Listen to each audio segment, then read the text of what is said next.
Hello, SynGAP land. My name is Michael Graglia, and this is episode 177 of the Cure SynGAP 1 podcast. Today is Friday, August 8th. We are in week 32 of the year 2025.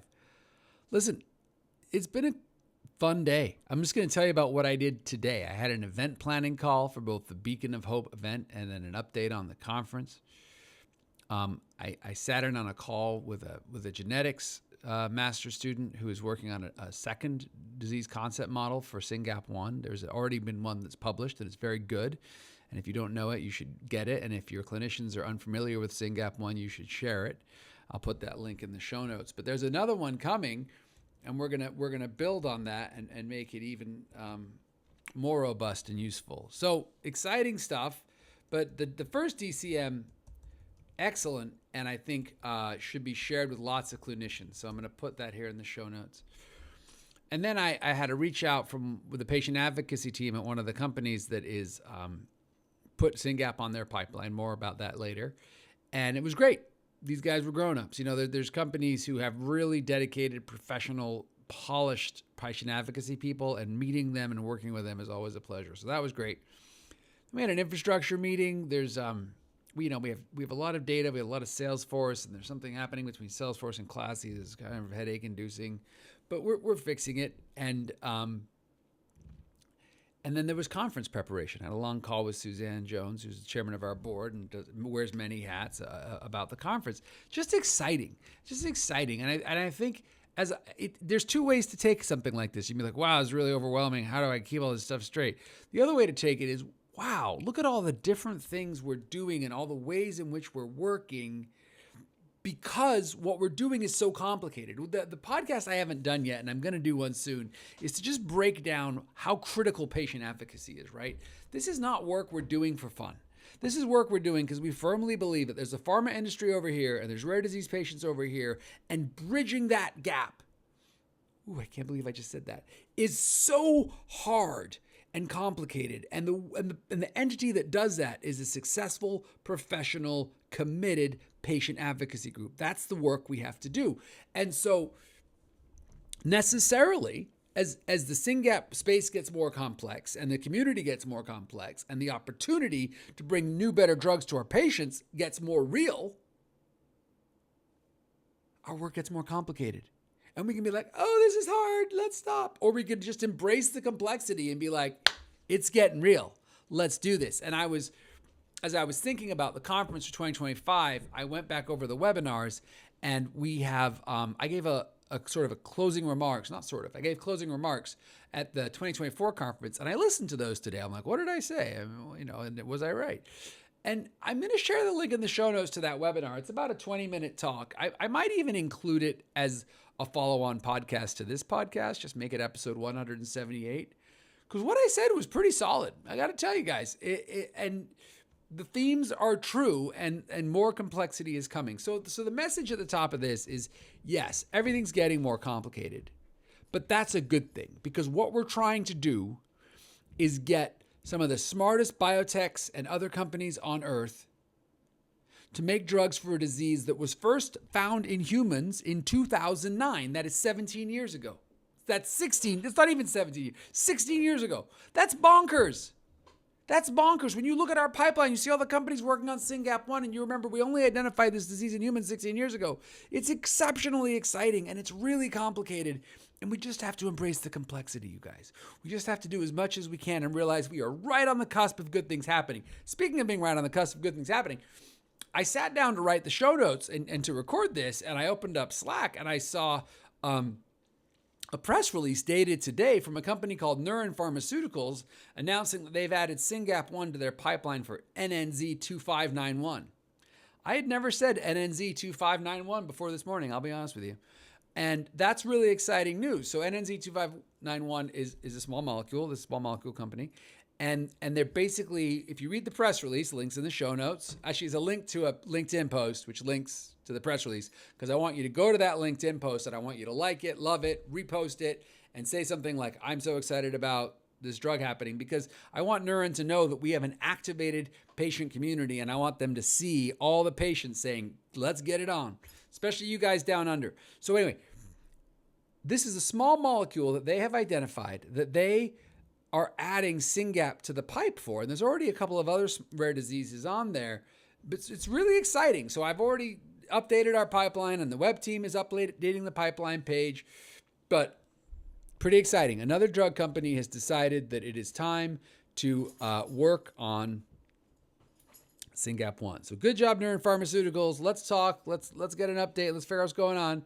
And then Camp 4, our friends at Camp 4 with the ASO that will hopefully be coming next year. There's a great article about them and their technology in Inside Precision Medicine.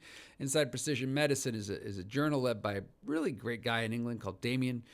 And you should read that. You should understand their technology a little bit, because a lot of us will have a chance to sign up for their trial next year. So Camp 4, great ASO, Neuren, small molecule, both in the press basically today and yesterday.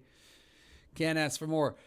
Speaking of complexity, all this stuff takes money. I haven't got the list yet, but Catherine and I were just observing the other day that we got 9 LOIs, or 9 or almost 10 LOIs. I don't know if it's 8 or 9, whatever, over the past few weeks. And these are letters of interest from various researchers saying, hey, this is what I want to do.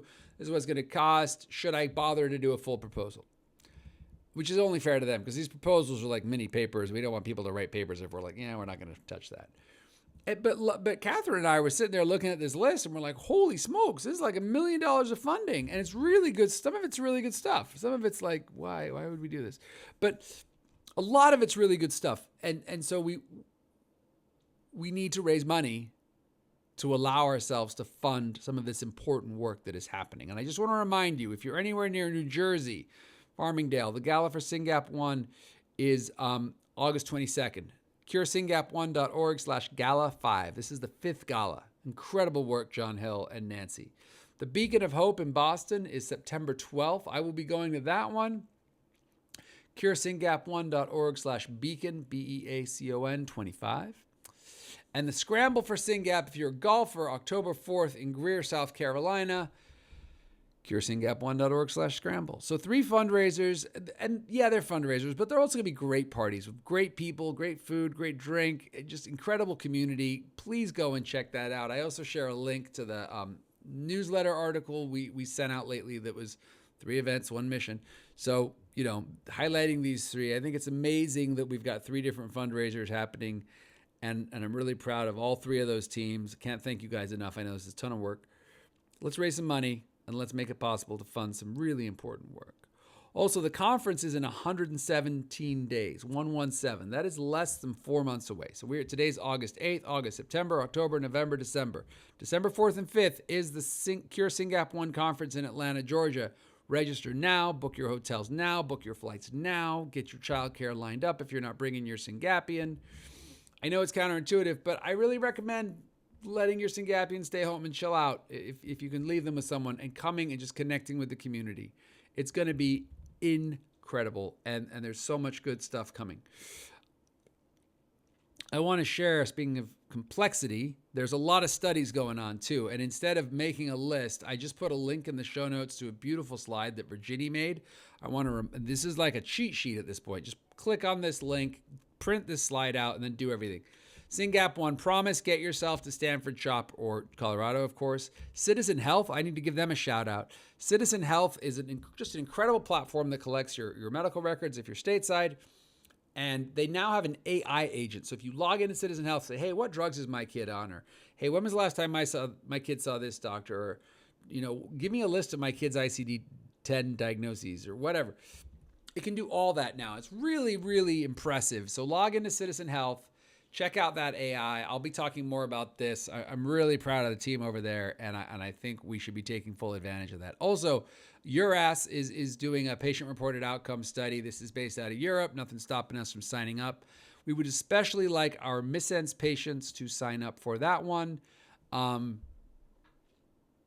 The Europeans are working closely with Dr. Courtney and Dr. Pastilla and Lily Lee and everybody over there in Finland who's looking at missense. And if we can get some of the URAS data in there, it'd be pretty exciting.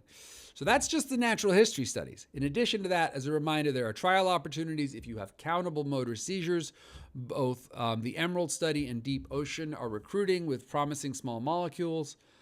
This is from Praxis is Emerald, and Lundbeck is Deep Ocean. Please check those out. If you have any questions, call us. But all I'm going to tell you to do is go to their website, do the pre-screener. A doctor will call you and help you figure out if you qualify, if you have countable motor seizures, if you can see your patient seizing other than absence 4 times or more a month, you qualify. Spoiler alert. In addition to that, we're doing studies with Beacon for the headband, at-home monitoring, Combined Brain for the blood draws. If you're stateside, please consider going to one of those collections. The Fraser Eye Tracking Survey is always collecting data. If you're doing that, please keep updating it every 3 months. It is so important. The Fraser study is so important. This is a tool that we can use on any computer, anywhere. It'd be a powerful tool for a decentralized trial.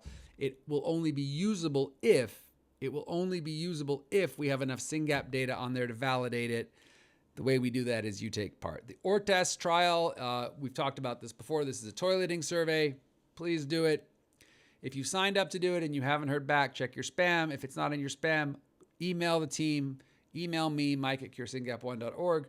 We will get you connected. We really need to fill that in. Again, that's one of those surveys, studies that's crossing a lot of genes, and we have an opportunity by making sure the SynGAP is active, of getting SynGAP prominently in the paper that will come from that one. And then there's a great speech study being run by our friends in Australia.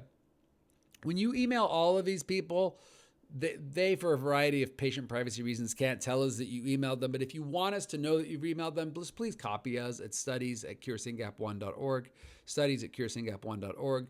This is a great way for us to figure out who's connected and to know who to follow up with. So a lot of exciting studies that we can take part in right now. So if you're like, I just don't know how I can help, this is how you can help. Go through all those studies, sign up for as many as possible, hit a fundraiser, read these exciting press releases, listen to my speech at the end of 2024. One of the things I said in that speech, by the way, was, you can choose hope or despair, and despair is no fun.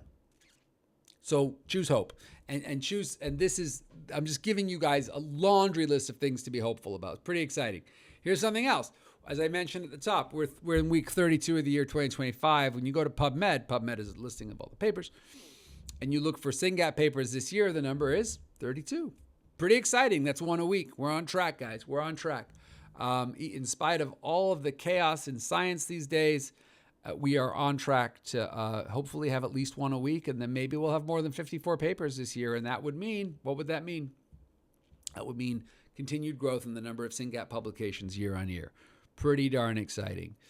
I already talked about the BIOBANK. That's under studies. If you're not a volunteer with SRF, we need you. Volunteer.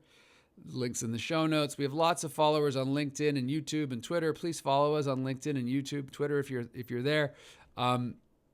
That's a great way to see what we're doing and to amplify our message. Every time you like, repost, or comment on our stuff, it helps more people see it. It amplifies it.